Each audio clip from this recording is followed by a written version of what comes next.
ठंड है तो वह ऐसे ओढ़ के बैठते हैं आराम से, तो धीरे धीरे धीरे धीरे आधा घंटा तब होता है, तब तो सुबह हो जाती है, पता ही नहीं लगता।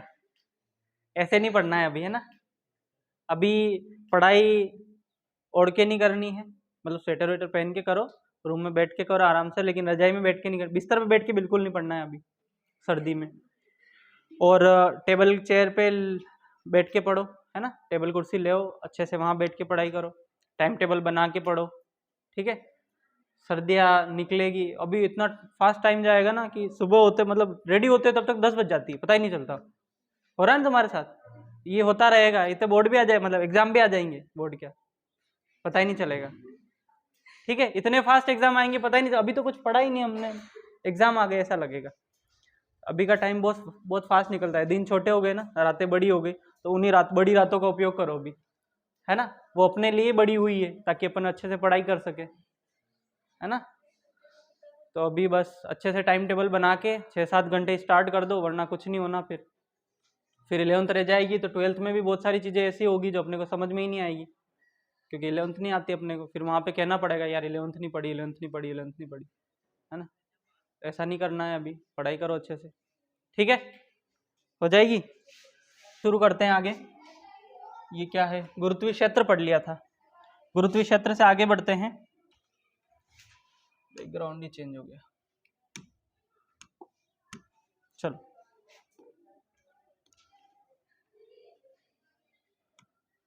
नेक्स्ट अपन पढ़ते हैं, गुरुत्वीय क्षेत्र पढ़ा था तो आपने गुरुत्वीय क्षेत्र देखा था, ई गुरुत्वीय क्षेत्र बराबर G m/r² होता है, यही होता है ना। एकांक द्रव्यमान पे लगाया गया बल गुरुत्वीय बल गुरुत्वीय क्षेत्र कहलाता है ना, जो भी था वो अपनों ने देख लिया अभी। तो इससे आगे नेक्स्ट अपन पढ़ते हैं उदासीन बिंदु। उदासीन बिंदु क्या होते हैं देख लेते हैं एक बार, हेडिंग लगा लो आप, उदासीन बिंदु।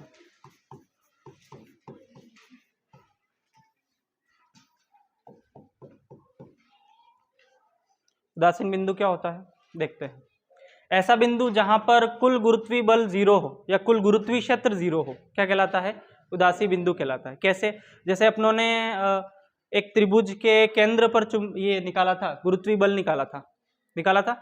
त्रिभुज के केंद्र पर गुरुत्वीय बल कितना आया था, 0 आया था। क्यों आया था, क्योंकि तीनों ही द्रव्यमानों के कारण वहां पर नेट परिणामी बल जो आ रहा था वो 0 आ रहा था, है ना। ये अपनों निकाला था ना सदिश के कारण। फिर चतुर्भुज में भी देखा था, षटभुज में भी देखा था, सब में देखा था अपनों ने। तो सब में केंद्र पर कुल गुरुत्वीय बल कितना आ रहा था, 0 आ रहा था। यहाँ पर जैसे ये कोई द्रव्यमान है, माना ये m1 द्रव्यमान है और यहाँ पर कोई द्रव्यमान है m2, इनके दोनों के बीच की दूरी r है, ठीक है। इनके दोनों के बीच में एक पॉइंट कहीं ना कहीं ऐसा होगा जहां पर कुल गुरुत्वीय क्षेत्र 0 होगा, क्योंकि उस पॉइंट पर ये भी खींच रहा होगा और उस पॉइंट पे ये भी खींच रहा होगा, तो दोनों के खींचने के कारण नेट फोर्स कितना आ जाएगा, 0 आ जाएगा। तो कहीं ना कहीं पर एक ऐसा बिंदु होगा जहां पर नेट गुरुत्वीय बल कितना आए, 0 आए, उस बिंदु को अपन क्या कहेंगे, उदासीन बिंदु कहेंगे, ठीक है।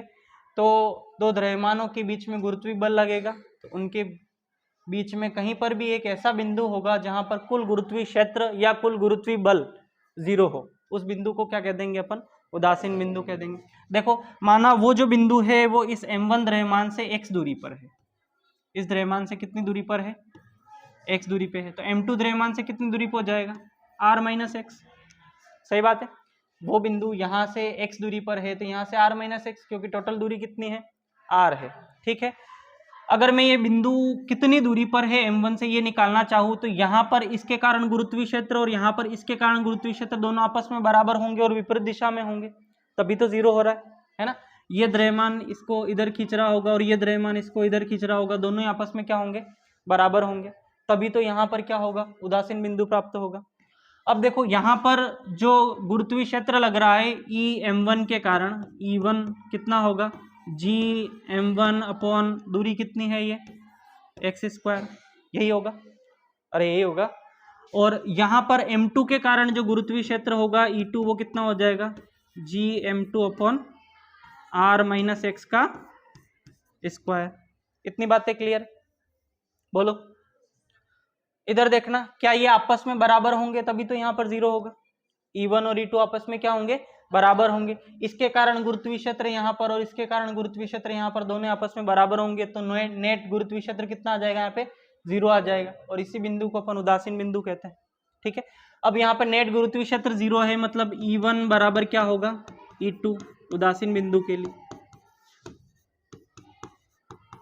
उदासीन बिंदु के लिए E1 बराबर क्या हो गया E2 हो गया। E1 की जगह E1 की वैल्यू रख दूं, E2 की जगह E2 की वैल्यू रख दूं, अरे रख दूं, E1 की जगह E1 रखा तो Gm1 अपॉन एक्स स्क्वायर बराबर ये क्या हो जाएगा Gm2 upon r minus x का होल स्क्वायर। जी से जी कैंसिल हो गया, अरे सही है।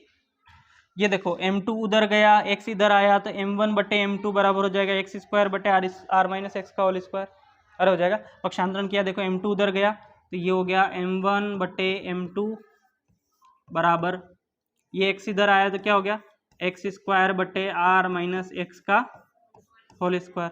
क्या इतनी बातें क्लियर है? बोलो। इससे आगे देखना, ये यहाँ से स्क्वायर हटाऊंगा तो यहाँ पर रूट आ जाएगा, मतलब x बटे r माइनस एक्स मैंने स्क्वायर हटा दिया है तो क्या आ जाएगा यहाँ पे root m1 upon root m2। क्या ये बात भी सही है? अरे ठीक है, इधर देखना, इसका पक्षांतरण करता हूँ, ये m2 का x से गुणा किया और इधर r माइनस एक्स का किससे किया m1 से किया, तो ये हो जाएगा रूट में m1 into are minus x बराबर इधर क्या रूट में m2 इंटू एक्स। ठीक है, इस m1 का गुणा मैं अंदर कर रहा हूँ तो ये आ जाएगा रूट में m1 into are minus root में m1 इंटू एक्स बराबर क्या रूट में m2 इंटू एक्स। इतनी बात क्लियर? इससे आगे देखना, इस m1 root m1 into x को इधर ले आऊँ मैं तो ये आ जाएगा root m1 into R, m1 into R बराबर हो जाएगा रूट में m2 इंटू एक्स प्लस इधर आया प्लस का हो जाएगा रूट m1 इंटू एक्स, यहाँ से x को कॉमन ले लेता हूँ तो रूट m1 इंटू आर बराबर क्या आ गया root m2 plus root m1, और x को क्या ले लिया मैंने कॉमन ले लिया। अगर मुझे x निकालना है तो बाकी नीचे भेज दूँ उधर, अरे भेज दूँ, ये क्या हो जाएगा रूट m1 अपॉन क्या root m2 plus root m1 into क्या r, ये आ गया मेरे पास x, अरे आ गया, ये मेरे पास एक फॉर्मूला आ गया है ना कि उदासीन बिंदु कैसे निकालना है। जिस द्रव्यमान से निकालना है दूरी उस द्रव्यमान को यहाँ पे रख दो, जैसे m1 से दूरी x मानी, अगर m2 से x मानता तो यहाँ पे m2 आ जाता। ठीक है, तो ऐसा अपन सेटअप कर लेंगे, जहां से पूछेंगे वहां से निकालेंगे। अगर यहीं पे ये x क्या है, ये x m1 से दूरी है, x क्या है m1 से उदासीन बिंदु की दूरी, उदासीन बिंदु की दूरी। ठीक है, और r माइनस एक्स क्या है, r माइनस एक्स देखो m2 से उदासीन बिंदु की दूरी है, ये r माइनस एक्स m2 से उदासीन बिंदु की दूरी है ना। तो m2 से अगर उदासीन बिंदु की दूरी पूछेंगे तो मैं r माइनस एक्स कर लूंगा, r जो भी होगी वो मेरे को पता होगा कि दोनों द्रव्यमानों के बीच की दूरी कितनी है, मैं दूंगा प्रश्न में। ठीक है, तो दोनों द्रव्यमानों के बीच की दूरी में से क्या घटा लेंगे x को घटा लेंगे, ये क्या आ जाएगी m2 से उदासीन बिंदु की दूरी।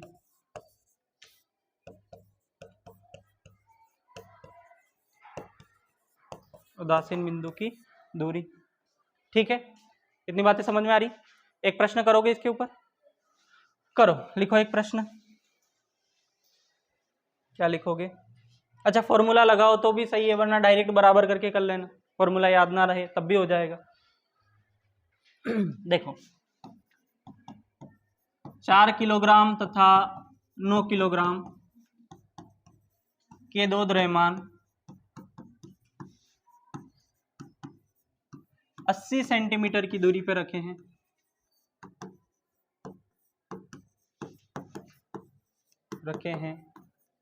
तो इनके मध्य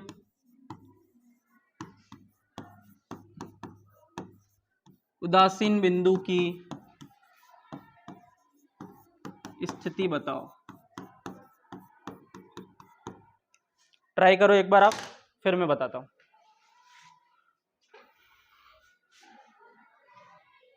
नहीं आया तो इधर देखो मैं बता देता हूँ, दोनों तरीके से कर लेते हैं। आपको अगर फॉर्मूला याद हो तो अच्छी बात है, नहीं याद हो वैसे एग्जाम में जाते जाते वो m1 था कि रूट m1 था कि m1 स्क्वायर था कि ऐसी बातें आ जाती है। तो फॉर्मूला नहीं भी याद रहे तब भी कोई दिक्कत नहीं, ठीक है। कैसे करना है देखो, ये कोई 4 किलो का द्रव्यमान है, 4 किलोग्राम, जैसा प्रश्न कह रहा है वैसा डायग्राम ड्रॉ करते हैं, बाकी चीजें अपने आप क्लियर हो जाएगी। ये 4 किलो का द्रव्यमान है, इससे 80 सेंटीमीटर की दूरी पर रखा है एक और द्रव्यमान, कितना है ये, 9 किलोग्राम। इतनी बातें क्लियर। ये आपको प्रश्न ने कहा है, ये सारी बातें आपको प्रश्न ने कह रखी है कि ये 4 किलो का द्रव्यमान और 9 किलो का द्रव्यमान 80 सेंटीमीटर की दूरी पर रखा है। माना 4 किलोग्राम से x दूरी पर उदासीन बिंदु होगा, कितनी दूरी पर होगा, x दूरी पर, तो ये वाली जो दूरी होगी क्या 80 माइनस एक्स हो जाएगी, अरे हो जाएगी। 4 किलोग्राम वाले के कारण यहाँ पर गुरुत्वीय क्षेत्र और 9 किलोग्राम वाले के कारण यहाँ पर गुरुत्वीय क्षेत्र दोनों आपस में क्या होंगे, बराबर होंगे। 4 वाले के कारण यहाँ पर गुरुत्वीय क्षेत्र निकालते हैं, कितना आएगा, जी एम कितना 4 into sorry upon x square, यही होगा। ये किसके बराबर होगा, जी एम कितना 9 अपॉन दूरी कितनी है 80 माइनस एक्स, 80 माइनस एक्स का होल स्क्वायर।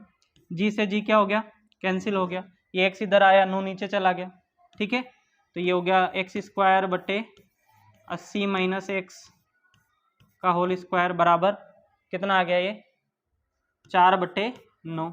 अरे ठीक है, ये स्क्वायर हटा तो यहाँ पर क्या आ जाएगा, रूट आ जाएगा। x बटे 80 माइनस एक्स बराबर क्या आ जाएगा, 4 का रूट कितना 2, 9 का रूट कितना 3। देखो अब मल्टीप्लाई कर लो और आंसर निकाल लो, ये कितना हो जाएगा, 80 का 2 से करूँगा तो 160 माइनस ये 2x बराबर कितना हो जाएगा, 3x हो जाएगा। 2x उधर जाएगा तो 2x और 3x कितना हो जाएगा, 5x। ये हो गया 5x बराबर 160, x बराबर कितना आ जाएगा 160/5, कितना आ गया ये 32 सेंटीमीटर। बोलो यहाँ से 32 आ गया तो यहाँ से कितना आ जाएगा 48 सेंटीमीटर, क्योंकि टोटल तो 80 है। अरे समझ में आ रही बात।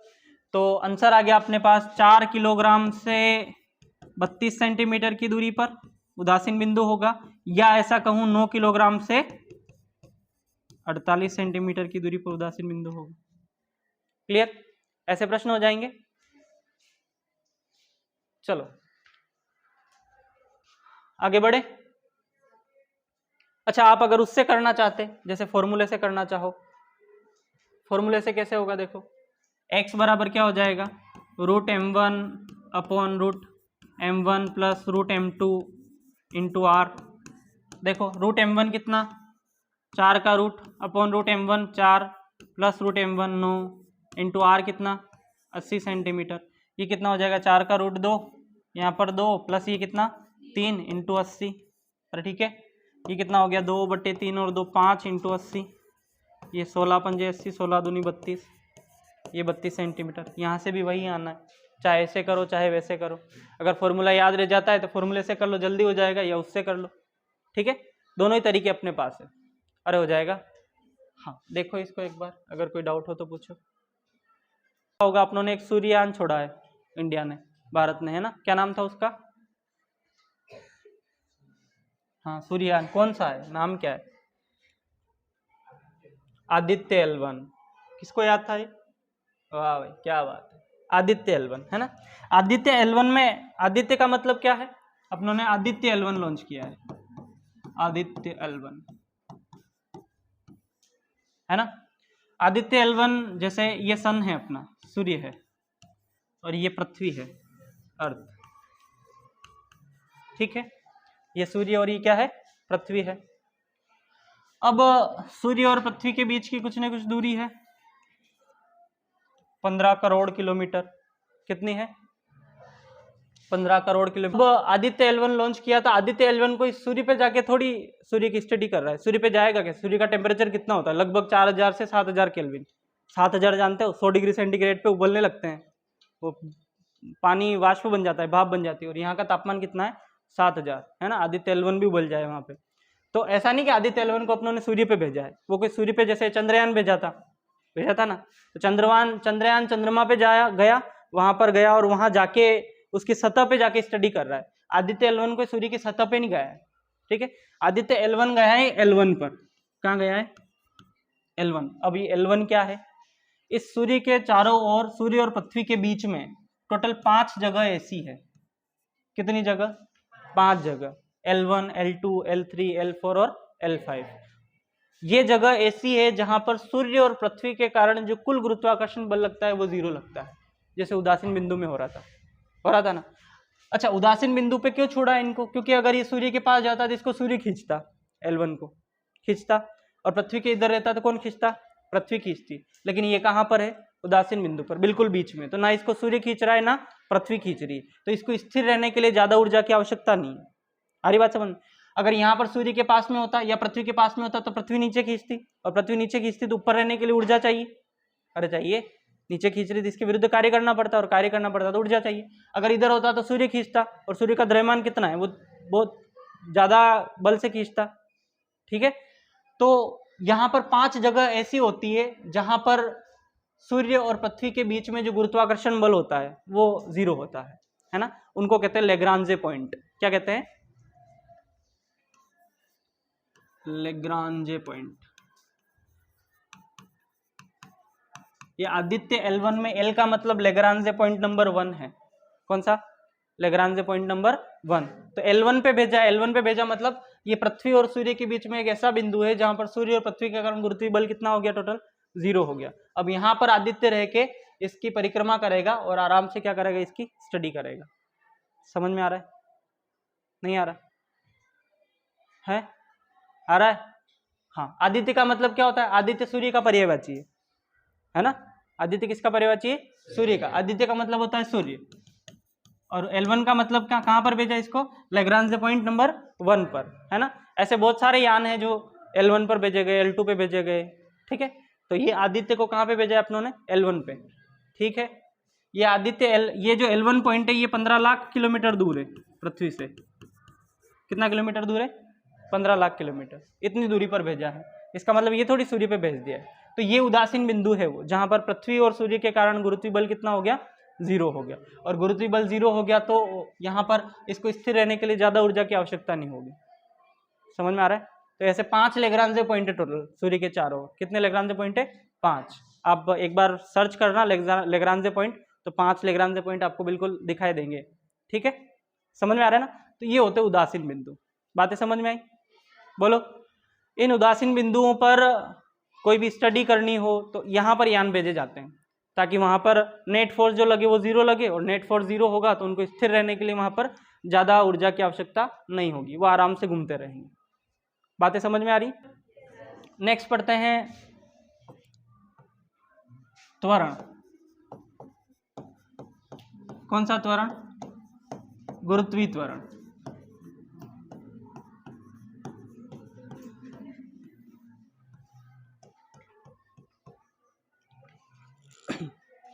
मैं जैसे पृथ्वी की सतह पर खड़ा हूं तो मुझ पर पृथ्वी कुछ ना कुछ बल आरोपित कर रही, गुरुत्वाकर्षण बल, अरे कर रही है। तो इस गुरुत्वीय बल के कारण मुझ पर जितना त्वरण लग रहा है उसको क्या कहेंगे अपन? गुरुत्वीय त्वरण कहेंगे। क्या कहेंगे? गुरुत्वीय त्वरण, ठीक है। तो गुरुत्वाकर्षण बल के कारण, गुरुत्वाकर्षण बल के कारण लगने वाला त्वरण क्या कहलाएगा? गुरुत्वीय त्वरण कहलाता है।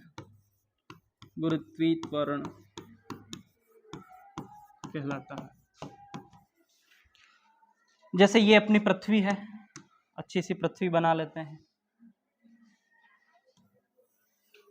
ये अपनी पृथ्वी है, ठीक है। ये पृथ्वी का केंद्र है और पृथ्वी की जो त्रिज्या होती है वो होती है 6400 किलोमीटर। कितनी है पृथ्वी की त्रिज्या? 6400 किलोमीटर, ठीक है। कम तो नहीं है, बहुत है। इसको अपन रेडियस ऑफ अर्थ RE से लिखेंगे। कैसे लिखेंगे? RE से, ठीक है। तो ये पृथ्वी है, पृथ्वी की त्रिज्या कितनी? 6400 किलोमीटर। और यहां पर कोई ऐसे खड़ा है, ऐसे ऐसे ऐसे, ठीक है। सर ऐसे गिर जाएगा ये, गिर जाएगा, है ये ऐसे गिर जाएगा नीचे, ऐसे खड़ा है पृथ्वी पे, तो यहाँ खड़े होंगे उनका क्या होगा सर, नीचे गिर जाएंगे। अपन कहाँ खड़े हैं, यहाँ के यहाँ, क्या बता सर, अब ये कहीं भी हो सकते हैं, कहीं नहीं गिरेंगे अपन, क्योंकि ये पृथ्वी अपनी को और सबको क्या करती है, खींचती है। अरे खींचती है ना, यहाँ पर कोई ऊपर नहीं कोई नीचे नहीं, सब किसी के सापेक्ष ही नहीं, तो कहाँ से ऊपर नीचे होगा, है ना। ऊपर नीचे हमेशा सापेक्ष रूप में देखा जाता है, ठीक है। तो यहाँ वाले भी ऊपर है, यहाँ वाले भी ऊपर है, सब ऊपर ही है। हमारी बात समझ, पृथ्वी के सतह पर है तो कोई नहीं गिरेगा सर, ऐसे बना दिया बेचारा, फिसल जाएगा। इसको पृथ्वी अपनी ओर खींचेगी गुरुत्वीय त्वरण से, अरे खींचेगी, इस पर एक फोर्स अप्लाई होगा, अरे होगा, कौन सा फोर्स लगेगा इस पर, गुरुत्वीय बल, कितना लगेगा, Gm1, m1 किसका, पृथ्वी का, और सही है, m2 किसका, इसका, अपॉन r स्क्वायर, r इसके और इस केंद्र के बीच की दूरी कितनी, रेडियस ऑफ अर्थ, अरे सही है, कितनी हो जाएगी, re, तो ये हो जाएगा re का स्क्वायर, तो ये तो बल लगेगा, अरे सही है, और इस बल के कारण इस पर त्वरण लगेगा, कितना, F बराबर ma, अरे लगेगा F बराबर क्या लगेगा, ma, ये तो न्यूटन के नियम से पढ़ा है अपने, F बराबर क्या होता है, ma होता है। अब ये F बराबर ma और ये गुरुत्वीय त्वरण, ये गुरुत्वीय बल ही तो F बराबर ma प्रोवाइड करवा रहा है, अरे करवा रहा है, तो ये ma और ये गुरुत्वीय बल आपस में क्या हो जाएंगे, Gm अपॉन r स्क्वायर, ये आपस में बराबर हो जाएंगे, इस m से ये m कैंसिल हो गया, तो यहाँ से एक का वैल्यू कितना आ गया मेरे पास, Gme अपॉन re का स्क्वायर, ये वही त्वरण है गुरुत्वीय त्वरण, कौन सा त्वरण, गुरुत्वीय त्वरण। और इस गुरुत्वीय त्वरण को अपन a से लिखने की बजाय काय से लिखते हैं, स्मॉल g से लिखते हैं, कितना होता है, Gme अपॉन re स्क्वायर। यहाँ पर me क्या है, me पृथ्वी का द्रव्यमान है, किसका द्रव्यमान, पृथ्वी का द्रव्यमान, जो होता है लगभग 6 × 10⁻24 किलोग्राम। सर कौन गया था तराजू लेके तोलने पृथ्वी को, आरी जो होगा वो कितना हो जाएगा, 6400 किलोमीटर, अरे हो जाएगा, रेडियस ऑफ अर्थ कितनी है, 6400 किलोमीटर। अगर इसको अपन सोल्व करते हैं तो ये लगभग जी की वैल्यू जो आती है वो कितनी आती है, 9.8 मीटर पर सेकेंड स्क्वायर, या इसको लगभग अपन कितना ले लेते हैं, 10 मीटर पर सेकेंड स्क्वायर। समझ में आ रहा है, ये होता है गुरुत्वीय त्वरण। पृथ्वी हर वस्तु को अपनी ओर खींचती है, जिस त्वरण से खींचती है उस त्वरण को अपनों ने क्या बोल दिया, गुरुत्वीय त्वरण। आ रही बात समझ में, अरे आ रही है। तो गुरुत्वीय त्वरण जी बराबर क्या हो जाएगा, Gme अपॉन r स्क्वायर, अरे हो जाएगा। हाँ अब सुनो ध्यान से, मेरे पास गुरुत्वीय त्वरण स्मॉल g बराबर आ गया क्या, Gme अपॉन r का whole square, sorry square whole square, बात एक ही। यहाँ पर देखना, जैसे पृथ्वी एक गोला है, ठोस गोला है, अंदर से भरी हुई है कि खाली है, भरी हुई है ना, खोद के देखना, देखिए खाली तो नहीं है।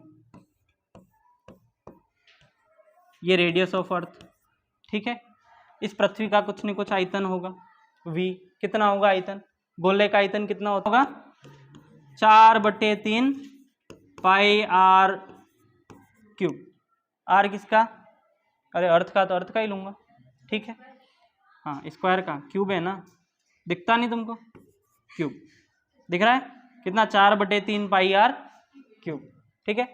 ये हो गया किसका आयतन, पृथ्वी का आयतन, किसका आयतन।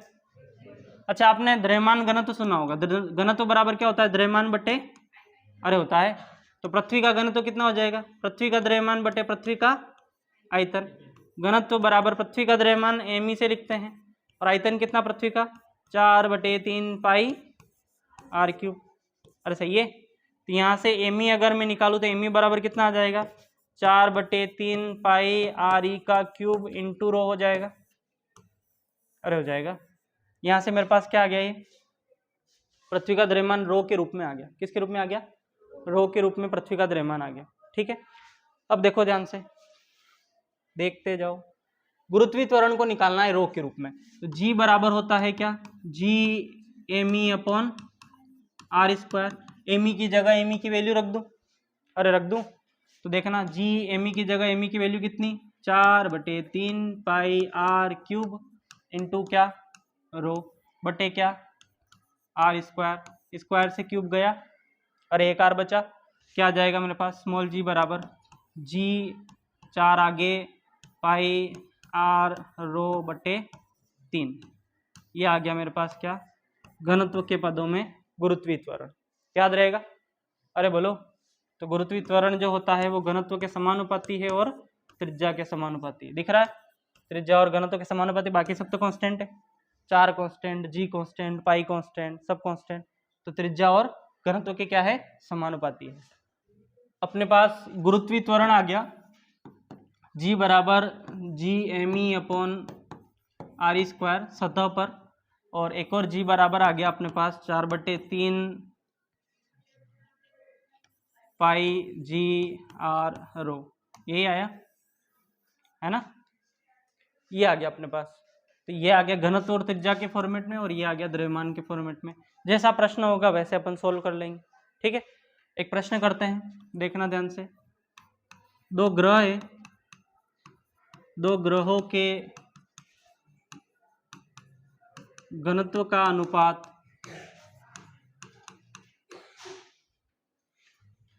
1:2 है। घनत्व का अनुपात कितना है? 1:2, तथा त्रिज्याओं का अनुपात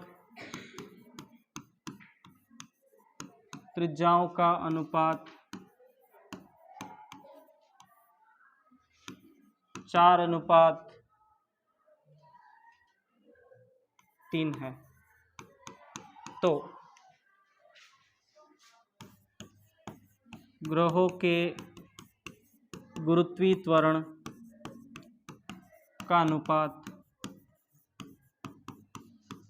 ज्ञात करना।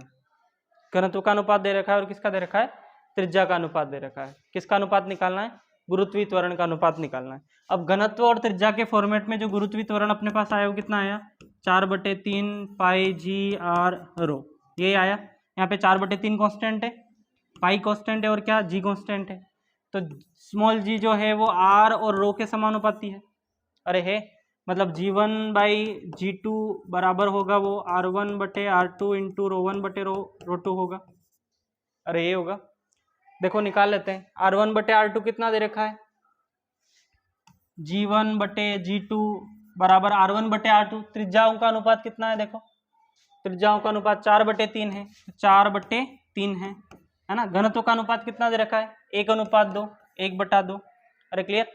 ये 2 से 4 कितनी बार गया? 2 बार, है ना। तो G1/G2 कितना आ जाएगा मेरे पास? 2:3 आ जाएगा। ये आ गया गुरुत्वीय त्वरण का अनुपात। क्या ऐसे प्रश्न हो जाएंगे? बोलो। चलो नेक्स्ट करते हैं अपन इससे आगे। अब ये जो गुरुत्वीय त्वरण अपनों ने निकाला G_me/r², ये निकाला पृथ्वी की सतह पर। कहाँ पर निकाला?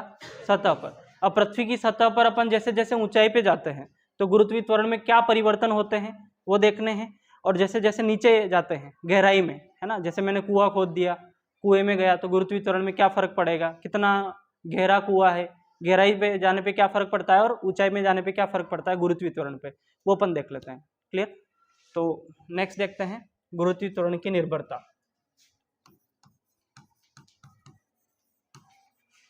गुरुत्वीय त्वरण की निर्भरता सबसे पहले देख रहे अपन ऊंचाई पे जाने पे।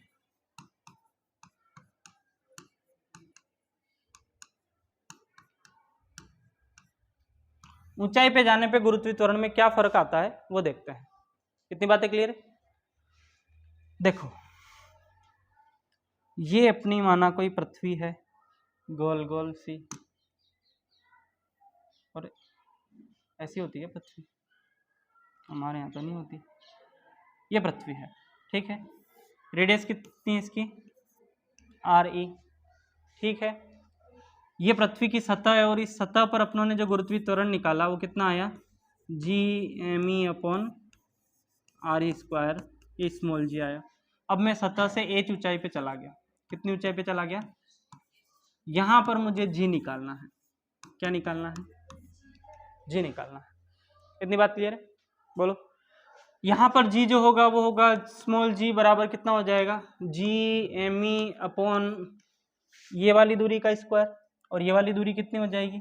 ये तो RE त्रिज्या, और प्लस ये कितना है? h। तो यहाँ पर क्या आ जाएगा? आर ई प्लस एच का होल स्क्वायर। ये ऊंचाई पर गुरुत्वीय त्वरण आ जाएगा। क्या आ जाएगा? ये गुरुत्वीय त्वरण। अगर इसको मैं आगे बढ़ाऊं तो देखना ध्यान से, G M E upon small G बराबर आ गया G M E upon R E plus H का होल स्क्वायर। ये दूरी बढ़ी, इस दूरी में वृद्धि हुई, ये दूरी बढ़ी तो क्या गुरुत्वीय त्वरण कम होगा? मतलब ऊंचाई पर जाने पर गुरुत्वीय त्वरण में क्या होगी? कमी होगी। ऊंचाई पर जाने से गुरुत्वीय त्वरण में कमी होगी। जितनी ऊंचाई होगी, जितनी ज्यादा ऊंचाई पे जाएंगे गुरुत्वीय त्वरण उतना ही क्या हो जाएगा? घटता रहेगा। क्लियर है? इस फॉर्मूले को अगर अपन आगे बढ़ाएं तो देखना ध्यान से, स्मॉल जी बराबर आ जाएगा, आ गया मेरे पास G M E upon R E plus H का होल स्क्वायर। यहाँ से अगर मैं आर ई को नीचे कॉमन ले तो देखना ये हो जाएगा जी एम ई अपॉन, यहाँ से आर ई को देखो कॉमन ले रहा हूँ, आर ई स्क्वायर को कॉमन ले रहा हूँ, आर ई स्क्वायर को कॉमन लिया, ये आर ई स्क्वायर है, अरे है, इसको बाहर निकाल लिया तो यहाँ पर क्या बचा? 1 बचा, प्लस यहाँ पर क्या बचेगा? H by are E square बचेगा, आर ई बचेगा सॉरी, का होल स्क्वायर। अरे सही है, ये कॉमन कैसे लिया समझ में आया ना? देखना इधर, ये सिर्फ नीचे वाला लिख रहा हूँ मैं, are E plus H by R E into R E. क्या इसको ऐसे लिख सकते हैं अपन? एच में आर ई बट्टे आर ई का गुणा कर दिया, ठीक है, ऐसे लिख सकता हो ना? आर ई से वापस आर ई क्या हो जाएगा? कैंसिल हो जाएगा। अब यहाँ से मैंने, ये स्क्वायर तो है ही है, तो मैंने आर ई स्क्वायर को कॉमन लिया, देखना आर ई स्क्वायर बाहर कॉमन ले लिया तो ये आर ई स्क्वायर बाहर चला गया, ठीक है। यहाँ पर क्या बच जाएगा? 1 बचेगा, प्लस यहाँ से भी आर ई स्क्वायर बाहर चला जाएगा, यहाँ पर क्या बचा? सिर्फ और सिर्फ एच, और नीचे क्या बच जाएगा? R E. ये ऐसे लिए, समझ में आया? अरे बोलो, तो ऐसे मैंने आर ई स्क्वायर को क्या कर दिया? कॉमन ले लिया। देखो ध्यान से, ये G M E upon R E square क्या सतह पर गुरुत्वीय त्वरण होता है? अरे होता है। ये गुरुत्वीय त्वरण कहाँ पर है? सतह पर है। तो सतह पर गुरुत्वीय त्वरण, ये गुरुत्वीय त्वरण ऊंचाई पर है, तो जी ऊंचाई पर बराबर हो जाएगा ये जी कहाँ पर? ये सतह पर बटे 1 plus H by R E का होल स्क्वायर। अरे ठीक है, ये 1 plus H by R E का होल स्क्वायर ऊपर जाएगा तो घात नीचे स्क्वायर है तो ऊपर जाकर -2 हो जाएगी। अरे सही है, घात ऊपर जाके क्या हो जाएगी? -2। देखना, तो मेरे पास जी एच बराबर आ जाएगा जी सतह इंटू ये 1 plus H by R E, और ऊपर जाकर घात क्या हो गए? -2। ठीक है, यहाँ पर एक बात बता दूं कि ये जो ऊंचाई होती है ना, अपन ऊंचाई पे जाते हैं, जैसे पृथ्वी की जो त्रिज्या है आर ई कितनी है? 6400 किलोमीटर। अरे है, अपन ज़्यादा से ज़्यादा 10 किलोमीटर ऊंचाई पे जाते हैं, है ना? 10 किलोमीटर, 100 किलोमीटर, इतनी ऊंचाई पे जाएंगे, इससे ज़्यादा ऊंचाई पे तो नहीं जाते हैं, है ना? तो इतनी ज़्यादा, ये जो 100 किलोमीटर है ना, ये 100 किलोमीटर की ऊंचाई जो एच है, ये आर ई से बहुत क्या है? कम है। 6400 किलोमीटर की तुलना में 100 किलोमीटर तो बहुत कम है ना?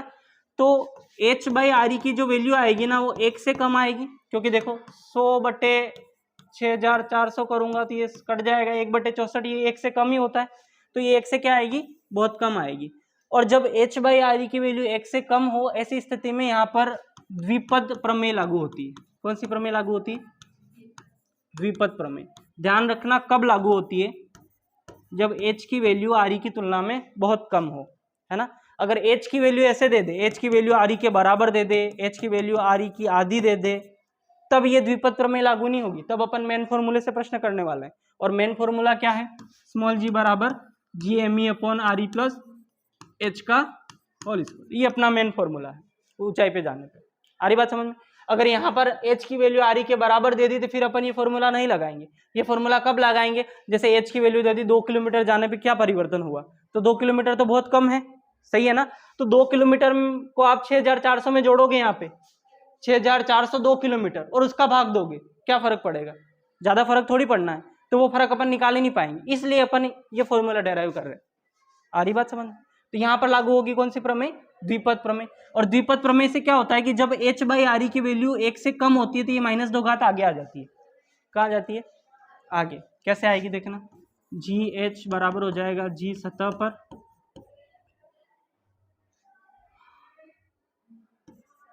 सतह इंटू 1 और ये -2 आगे आ गया, ऐसे आया समझ में। कौन सी प्रमेय से आया है, द्विपद प्रमेय से। -2 कहाँ पर आ गया, आगे आ गया। कब आएगा, जब h बाई आर की वैल्यू 1 से क्या हो, कम हो, या h की जो वैल्यू हो वो आर की तुलना में बहुत कम हो, तब ऐसी बातें होगी। आ रही बात समझ में। लेकिन जब h की वैल्यू आर के फॉर्मेट में हो, मतलब आर के बराबर हो, आर की आधी हो, आर की 2 गुनी हो, ऐसी स्थिति में ये फॉर्मूला लागू नहीं होगा। मैं पहले से बता देता हूँ, वरना आंसर गलत आएगा। ठीक है, ये तभी लागू होगा जब आंसर 5% परिवर्तन के बराबर हो या 5% से कम हो।